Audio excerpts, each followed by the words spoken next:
مصر كلها لازم تفرح بالاستحقاق الثالث لخريطة الطريق، ودي رسالة الأول للعالم أجمع.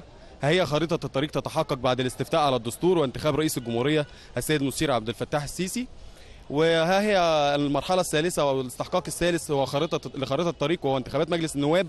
مجلس النواب هذا هو من أخطر مجالس النواب في تاريخ مصر ومن أهمها على الإطلاق، لأنه يتمتع ب 23 اختصاص لم يكونوا لهم سابقة عهد في تاريخ أي أنظمة سابقة ولا أي نظام سابق ولا أي رئيس سابق.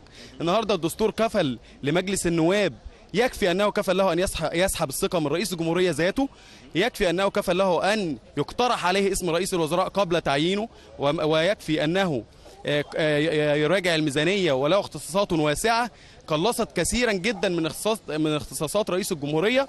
فمن يعي مجلس النواب القادم وهو بالمسمى الجديد مجلس النواب يعلم جيدا أن مجلس النواب هذا هو من سيحكم مصر، أقولها كلمة ومعنى.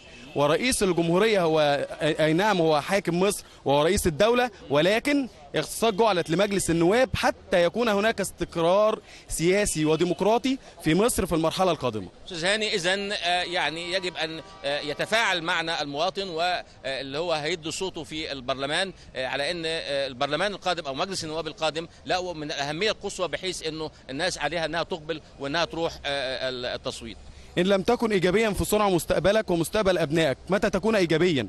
النهارده مجلس النواب هو اللي فيه التشريع. النهارده التشريع، القوانين اللي هتجيب لك حقك في البلد وفي بلدك واللي هي مصرنا الحبيبه. النهارده لو ما شاركتش وخرجت تنتخب عشان خاطر مستقبلك ومستقبل اولادك، النهارده مجلس النواب ما بقاش لكلمه موافقه فقط.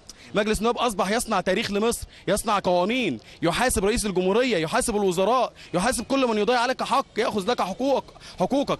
عضو مجلس النواب القادم هو عضو مجلس نواب حقيقي وممثل حقيقي لإرادتك. فإن لم تكن إيجابيا اليوم متى تكون إيجابيا؟ وكيف لا تكون إيجابيا وتلوم بعد ذلك أن حقوقك تضيع؟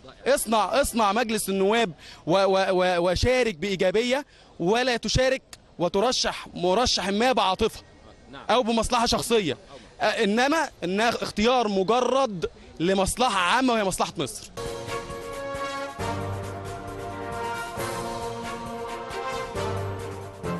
والله المعايير الأساسية طبعا هي الأمانة في التعامل مع المواطن المصري، في إن هو يكون إنسان مثقف متعلم عنده قدرة على العطاء، دي أهم حاجة.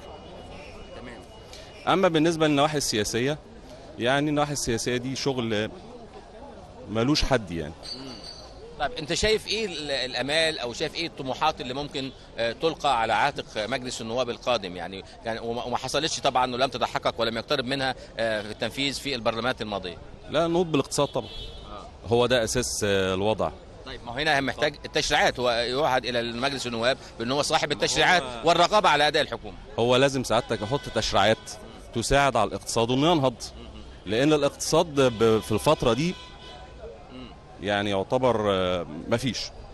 طيب تقولي بالنسبه بقى للمواطنين ان هو المفروض ما يتقاعسوش عن الادلاء باصواتهم ان هم يشاركوا في العمليه الانتخابيه، لانه مجلس النواب القادم عنده من السلطات ما يخوله، لانه هو ممكن يسحب الثقه من رئيس الدوله ومن رئيس الوزراء نفسه. دي خدمه وطنيه، ده يعني المصري ده الانتخاب ده.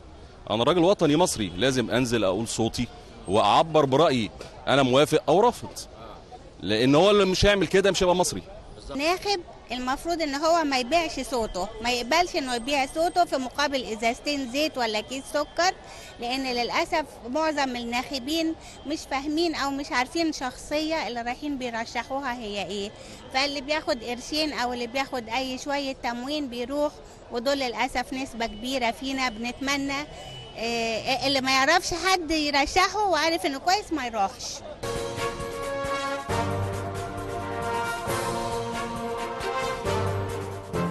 أنا أرى أن البرلمان القادم يعد من أخطر وأهم البرلمانات في تاريخ مصر منذ إنشاء البرلمان في عام 1866، لأن هذا البرلمان تنتظره مهام جسيمة.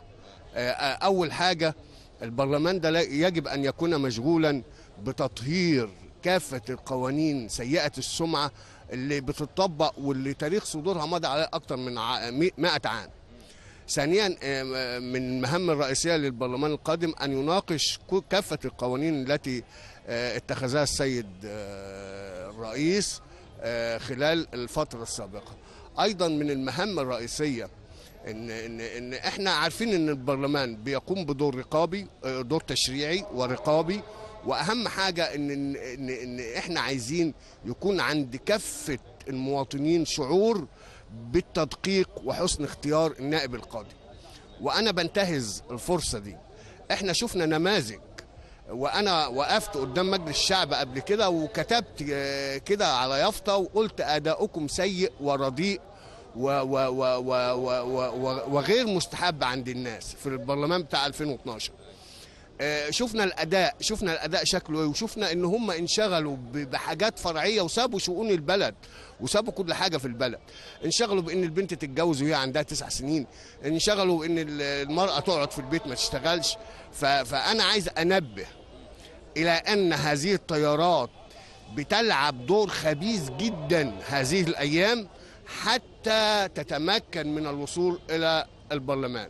وانا بأناشد من خلال القناة الأولى والتلفزيون المصري المرأة المصرية، وبقول لها أنت صاحبة المعجزات، وأنت عليك دور كبير جدا لازم تلعبيه، وأنت أكتر واحدة فاهمة الناس دول. طبعا لازم أوعي، لازم أنزل وأشارك، ولازم أوعي الناس اللي حواليا إن لازم، لأن المرحلة الجاية دي خطيرة جدا في المستقبل. يعني مجلس الشعب القادم ده او مجلس النواب كما يطلق عليه مؤخرا، تفتكر ان هو هيبقى مختلف عن مجلس الشعب قبل كده مثلا في السنوات اللي هي كانت قبل الثوره؟ هو اتمنى ان هو ما تظهرش وجوه زي الوجوه اللي كانت قبل كده. يعني اتمنى ان الفتره اللي جايه ان شاء الله ان الناس تختار صح.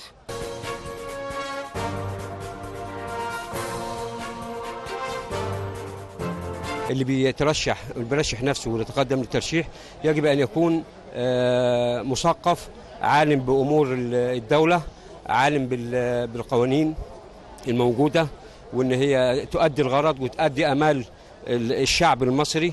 ما يبقاش عايز يترشح ويبقى بس عضو مجلس الشعب ساكن نايم في المجلس. احنا مش عايزين كده، عايزين عضو فعال ينفع المجتمع وينفع ويسن القوانين ويشارك في سن القوانين اللي تخدم الشعب المصري. احنا طبعا لازم نقدم كل التسهيلات الواجبة وجميع العقبات والروتين والكلام ده ننسفه عشان نجذب استثمارات ونقوم البلد على حيلها، لان فعلا عايزه ننهض بيها، محتاجه ان احنا ننهض بيها بسرعه وبقوه. والضمانات دي لا يجب انها تكون على حساب البلد. رؤيتي نائب البرلمان يبقى نائب عن الدوله كلها، عن الشعب كله، ما يبقاش نائب عن الدايره اللي هناك عندهم، يروح يعزي ويروح يسلم على الناس ويروح يبتسم في وشهم ويروح يقول لهم كل سنه وانتم طيبين. عايز نائب يبقى نائب عن الشعب المصري، يعبر عن فكره، يعبر عن رايه، يعبر عن تقاليده، يعبر عن فكره، ويكون عنده خلفيه سياسيه. ما عندناش نواب كتير عندهم خلفيه سياسيه.